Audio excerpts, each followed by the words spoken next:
Hey everybody, and welcome to another arousing edition of Out Today and What I Missed, this time for February 13th, 2026. Tomorrow is Valentine's Day, and I thought I might as well make this list as sexy as possible, with 20 new albums to review, 12 that are out today, 8 that I missed along the way, and I'm doing so bad mentally that I thought that doing a 20 albums this week would help me cope. And also, since I'm out of sex puns and innuendos, let's just get into the rules and the list proper.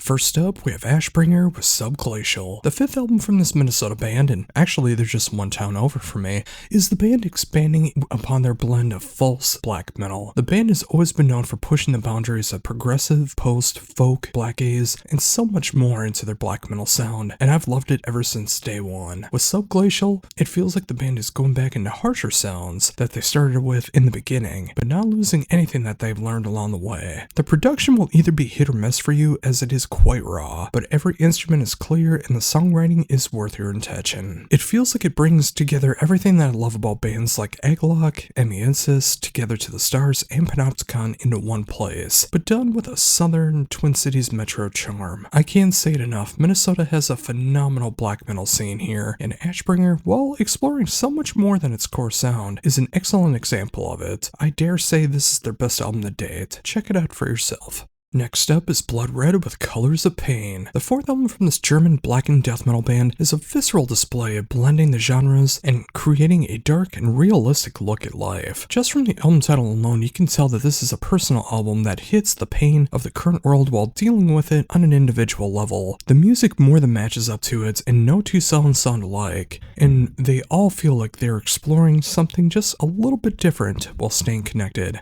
All 8 tracks and 43 minutes of this album hit on so many levels, and if you like your blackened death metal on the more melodeath and Viking metal and early day Amon Amarth side, Bloodred is for you. Now we have Defaced with Icon. The Swiss death metal band is back with their third album, and it hits extremely hard. It's that fantastic combination of hard-hitting 90s death metal sounds mixed in with 90s melodeath, feeling like a combination of Morbid Angel, Middle Era At the Gates, and even a newer band like Abysmal Dawn. No track truly lets up on this one, and it's filled to the brim with intensity, even when there's less instrumentation and lesser tempo. Simply put, this is 10 tracks of what makes death metal work to this day. Sometimes you can't sell a death metal album better than that. Next up is Eye of Purgatory with Darkborne. Edge of Sanity is reborn? Not quite, but it is very, very close. The third album from the Swedish trio is everything you know and love about 90s progressive death metal, from the songwriting to the production to the tones being produced. This is also the second album as a full band with Jeremy Kling and Taylor Nordberg, who have worked together in so many bands, filling out the rhythm section. This is another album that I don't need to sell you on too hard. If you love Opeth, Early Day In Flames, and especially Edge of Sanity, you need Eye of Purgatory.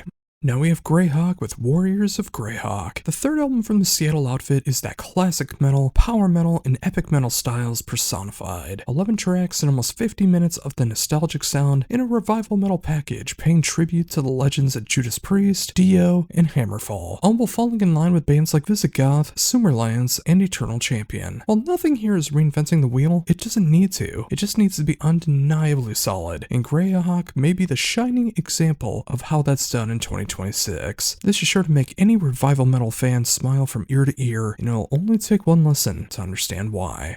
Now we have Hoaxed with Death Knocks. The sophomore album from this Portland trio is such a killer album, combining that dark and occult rock sound mixed in with hard rock and classic heavy metal to make for an album that can hit you on so many angles, but all of them feel right. Mixing a sound that reminds me of Ancient Wisdom, meets Unto Others, meets Tribulation, meets Blood Ceremony. While the debut album is great, I love the direction of the band is going in now, and I hope they continue to explore it further. If you want to hear your hard rock and metal on the dark side and captivating, Hoaxed is a band that you need to recognize now. You'll be so glad that you did. Next up is Malefic with Impermanence. The debut album from this Atlanta Blackened death thrash band is an incredible experience that hits on all the right elements for this style, blending black metal, thrash metal, death metal, and an out-of-this-world melodies and harmonies that tie everything together. Between the clear and punchy production style and the songwriting that feels endlessly inspired, this feels like a band that mixes the Black Dahlia Murder, Carcass, Old Man's Child, and we kinda need that right now. Making for an album this strong at 9 tracks and under 40 minutes is such a cool thing to see too, because they give you everything that they have, and it'll still leave you wanting more. You don't often find a band like this on their debut album with this quality. Check out Malefic and what they're all about.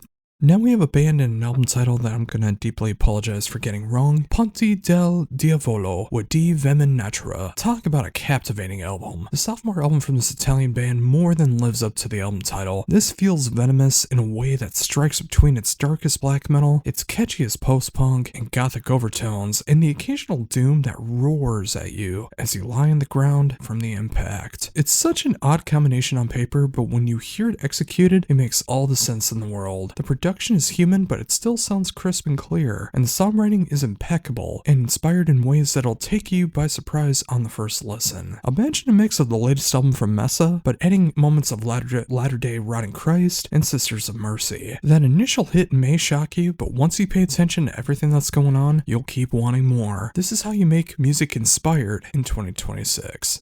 Next up is Slaughterday with Dread Emperor. This is how old school death metal is at its most primal. The fifth album in 15 years from this German duo knocks the classic sound of that late 80s, early 90s death metal out of the park. From the authentic production style to the music, mixing it up between the pit-inducing riffs and the near-death doom elements to the classic sounds that remind you so much of Obituary, Autopsy, Grave, and Entombed. 10 songs, almost 40 minutes, and not a second wasted. This is how that classic straight-up old-school death metal is meant to be played.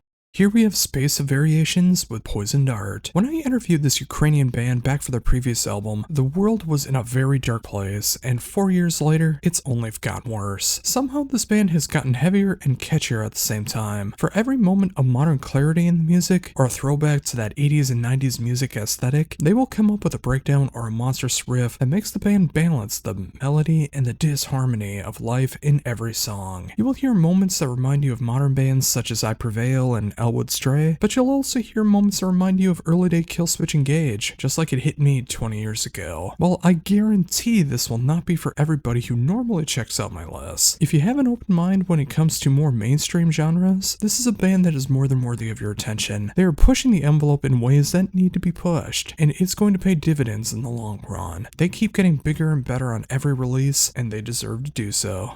Now we have Temple Balls with their self-titled album. Just to get it out of the way, Temple Balls is a name that's always gonna make me laugh no matter how many times I hear it. Now that we're past that, the fifth album in 9 years from this Finnish band is one of the reasons why I keep going back down the well of melodic rock, melodic metal, AOR, etc. Every time that you think the genre is getting stale or needs a change, a band like Temple Balls comes out and reminds you why you love the genre in the first place. Every song is endlessly catchy, and somehow it never sounds the same. This is also sadly the last appearance of Nico, who sadly passed away a few months ago from cancer, and this is an excellent send-off to his guitar work and his songwriting, and I truly hope the band will be able to keep going forward and become even stronger in the face of tragedy. But to put it simply, if you want a fun and thrilling look at one of the best genres of rock and metal, you need to check out Temple Balls.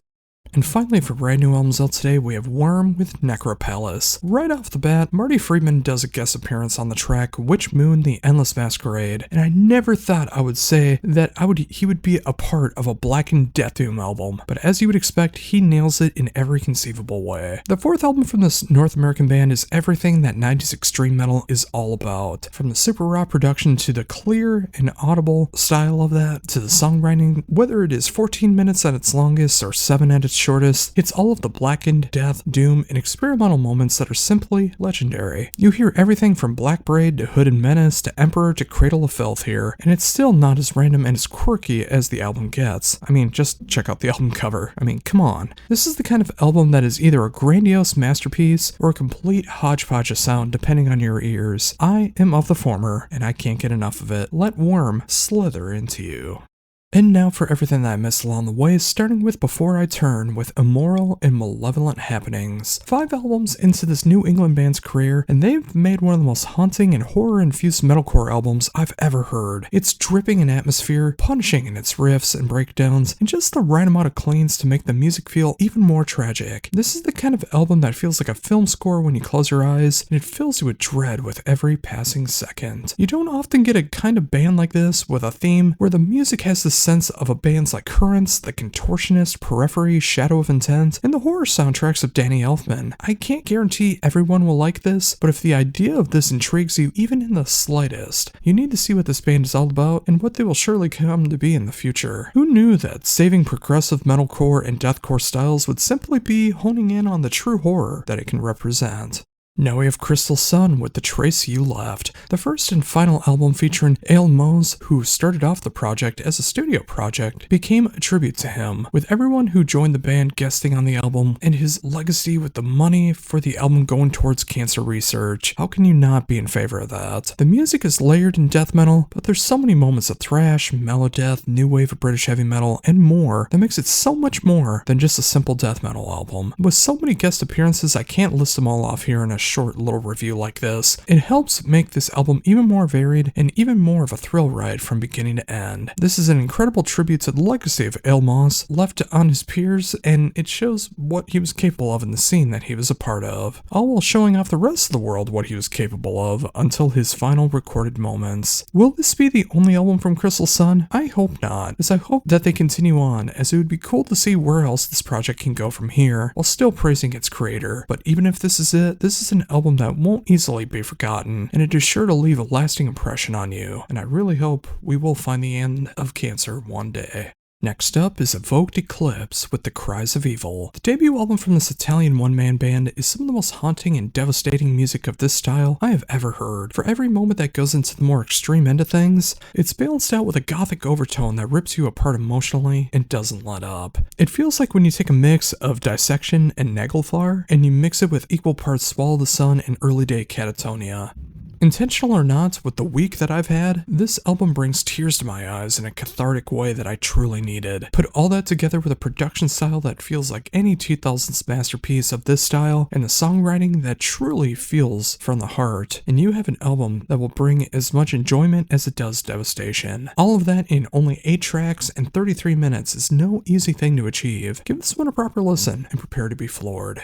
Here we have Ivory Moon with The Silent Ruins of Mars. The 5th album in 22 years from this Italian band hits the perfect elements of epic symphonic metal, and it makes for such a heavy, catchy, and triumphant music. Mixing the symphonics of Nightwish, the power of Living Tales, and the technical ability of Pyrames is such a cool thing to experience. It's a bit of a lengthy album, coming in at 13 tracks and a little over 55 minutes, but if this is your bag, the album does fly by and warrants instant replays. The production style in this one hits so hard, and the songwriting feels like it's done to the best of their ability, and leaving very little fluff in the process. If you want to hear the past, present, and future of what epic symphonic metal is in 2026, check out Ivory Moon and what they bring to the table. Next up is Carnival with Inverses. I did not imagine Carnival coming back, especially after 13 years in between albums, but the Australian band has made their 4th album more than a worthy comeback. The band has helped shape what alternative progressive metal can be, and influenced countless bands in the prog world, and they are as strong as ever, showing that there is so much left in the machine. While the incredible production style lets you hear every single note and gives every single note purpose in their songwriting, the band has taken the past nearly decade and a half and are playing to their strengths, giving us surprises that are more than worthy of the trip. If you're new to the band but you want to hear how bands like Tesseract, Caligula's Horse, Vola, and Elo get their inspiration, check out Carnival and see how alternative progressive metal still leaves a huge impact in 2026. Next up is Meteora with Darkest Light. The 5th album in 9 years from this Hungarian symphonic metal band is easily the band's best work to date, feeling like an even stronger version of bands like Epica and Mayan, and giving nods to bands like Agent Settlers, Neopera, and more. Meteora takes what works best in this style of symphonic metal and gives you everything from the heaviest to the most extreme to the most majestic and beautiful moments that you can hear in the genre. This is another longer release at 13 songs and 63 minutes of music, which I know will turn off some, but I have zero problem with it. Every second recorded here fills with purpose, and it fills you with wonder. Meteora should be heralded from the rooftops, and I hope one day they will be considered one of the best of the genre, like Epica. But until then, they are that band that deserves your attention, and to help get them to that level. Now we got Night of the Vampire with the enchanting winds of the Dream-Weaving Masquerade. The debut album from this Texas outfit is a combination of music I didn't know I needed until I heard it. Mixing black metal, post-punk, and 80s synthwave feels like an unholy combination. Given the name and the subject matter, that's actually correct, but it works miraculously in execution. Feeling like middle-era Tribulation, Bathory, and Joy Division feels so wrong that it has to be right. The production is quite raw, but it adds to the vampiric nature of the music, not just a pun intended. And at 9 tracks and almost 34 minutes, this feels like the perfect example of what a debut album can offer you. And when it comes time to take that second bite, I think you'll be entranced. This is such a killer release, and I can't wait to see what comes next from this band known as Night of the Vampires. And finally today we have Tail Gunner with Midnight Blitz. The sophomore album from this UK band takes the best elements of their debut album and doubles down on what worked best while adding new flavors and experiences into the music. Of course, the most hyped thing about this album is that KK Downing produced the album, but I would have been excited for this one even without his name attached. When I reviewed Guns for Hire back in 2023, I knew I was hearing something special in that revival metal sound. The band is showing what they're truly capable of here, and it is some of the best revival metal that you're going to hear in 2026. If you love Judas Priest, Primal Fear, Enforcer, and Iron Maiden, Tail Gunner is raising the flag high. They are more than worthy of your attention. Give them the love that they deserve.